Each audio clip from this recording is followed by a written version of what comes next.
Afinal de contas, você é do tipo de pessoa que quando vê um cachorro grande na rua, estilo Rottweiler ou Pitbull, você se esconde na casa mais próxima ou salta, escala algum tipo de muro, apesar que que não adiantaria muita coisa, né? Porque a maioria dos Pitbulls e Rottweilers tem um salto bem grande. Ou não tem esse tipo de ação, você simplesmente acha que cachorros são indefesos por natureza e a criação deles que pode tornar eles perigosos. Bem, de certa maneira, é sobre isso que a gente vai falar hoje.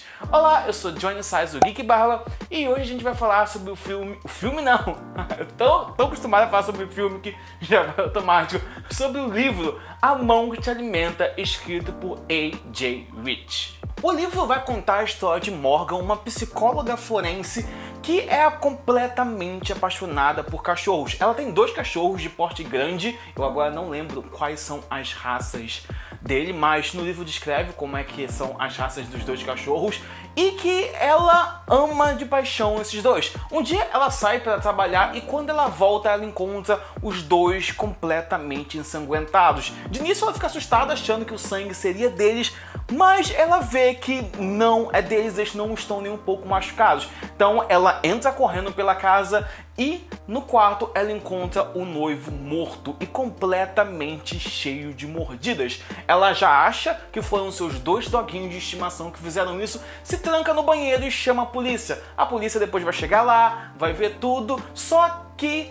eles levam os 2 cachorros e colocam eles como cachorros extremamente perigosos porque eles foram acusados, no caso, do assassinato do Bennett, que é o noivo dela. Só que tem um porém. Os 2 cachorros dela nunca tiveram nenhum tipo de comportamento perigoso ou violento. Então ela começa a investigar sobre tudo o que aconteceu na casa dela e acaba descobrindo coisas muito maiores do que um simples ataque de cachorro. A Mão que Te Alimenta foi escrita por A.J. Rich, que é um pseudônimo para 2 escritoras, a Amy Hempel e a Jill Simons. Esse aspecto de ser escrito por 4 mãos, ou seja, por 2 pessoas, acaba denunciando alguns aspectos do livro que eu vou falar mais pra frente no vídeo. E também ele foi lançado agora no início do ano, eu acho, se eu não me engano, em fevereiro, pela editora Record, que inclusive tem investido bastante em trazer thriller aqui pro Brasil. Eu recebi deles da Vib deixa eu pegar aqui, esse livro aqui, A Paciente Silenciosa, que eu já comecei a ler e que eu vou fazer também resenha aqui pro canal. E eles estão trazendo bastante thriller, bastante mistério aqui pro Brasil, o que eu estou simplesmente adorando, porque eu adoro esse tipo de literatura. Não sei se dá pra ver ali atrás, mas tem alguns desse mesmo tipo aí de mistério, assassinatos que tem que ser resolvidos e etc. O livro é narrado em primeira pessoa, contado pelo ponto de vista da protagonista Morgan, que é uma psicóloga forense que estuda principalmente o altruísmo patológico. Eu quase que eu esqueci agora a segunda palavra. O altruísmo patológico, ou seja, como o altruísmo, como ajudar as outras pessoas pode se tornar uma doença, pode ser prejudicial para a pessoa que ajuda.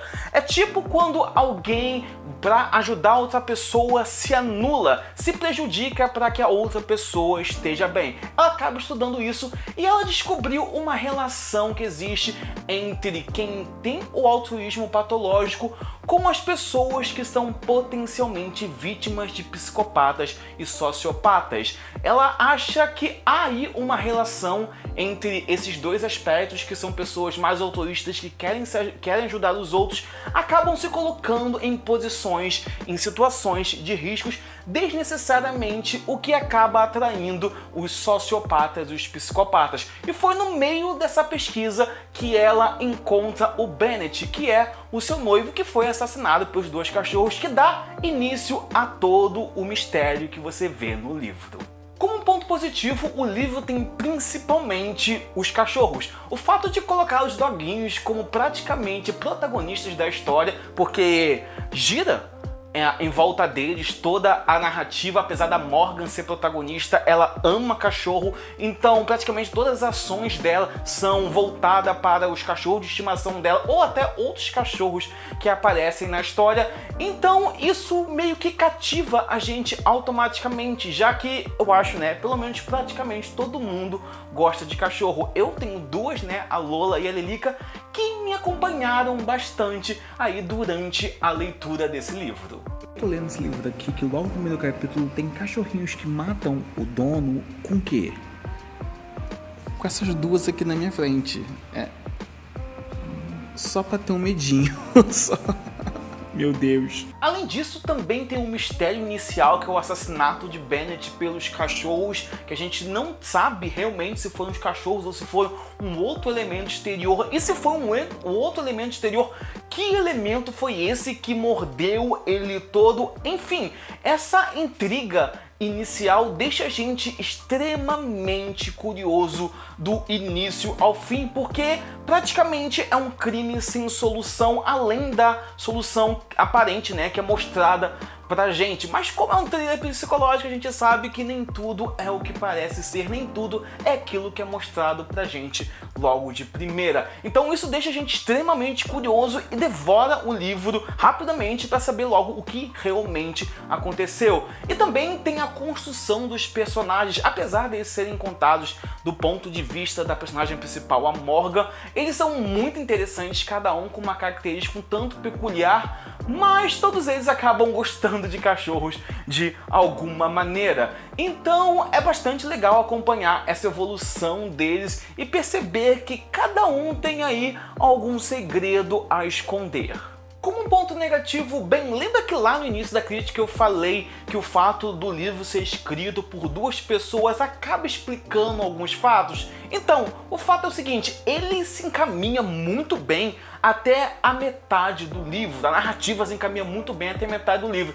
Só que da metade pro final, ele começa a decair numa montanha russa que varia entre cenas que são extremamente irrelevantes, mas que são absurdamente detalhadas, e também explicações e soluções tiradas da cartola praticamente para explicar e resolver alguns mistérios. Eu acho que um bom livro de thriller é aquele que vai te deixando pistas e entregando coisas aos poucos, ou até colocando uma pista bem na sua cara, só que você está tão distraído com outras coisas que estão escritas que acaba não percebendo isso de cara, mas o tempo todo ela estava ali. E isso não acontece em A Mão que Te Alimenta. Ela não mostra o início na cena inicial, alguns aspectos, e praticamente do meio pro final ela começa a tirar coisas da cartola, tipo, ah, isso tava assim, enquanto na verdade nunca se disse isso. Então como que a gente iria adivinhar, como que a gente ia se sentir envolvido pela história e até sendo um dos detetives que estão ajudando Morgan a descobrir, se a gente não tem acesso a todas as informações que estão lá na cena inicial? Então isso prejudica bastante a resolução do crime que a gente vê no livro. Mas no final de contas, A Mão que Te Alimenta vale a pena? Bem, apesar do desfecho ser um tanto capenga, o que deixa a gente um pouco decepcionado, o livro traz debates interessantíssimos, como o que torna um cachorro violento. Se é simplesmente ele nascer numa determinada raça, como Pitbull ou Rottweiler, ou se a criação dele também tem uma parte nisso, ou se a criação dele é total responsável por isso e ele nascer de uma determinada raça não contribui em nada. Bem, esse tipo de debate é bastante levado no livro e também é extremamente interessante para que todos nós possamos pensar sobre isso, principalmente as pessoas que têm um certo tipo de preconceito com cachorros de grande porte. E se você gostou desse vídeo, deixe seu joinha, se inscreve no canal aqui embaixo, segue Kibarba em todas as redes sociais, principalmente Instagram, que tem conteúdo inédito lá sempre. Eu vejo vocês na próxima, um grande abraço e tchau! Agora deixa eu ir alimentar Lilica e Lola antes que elas comecem a me morder também.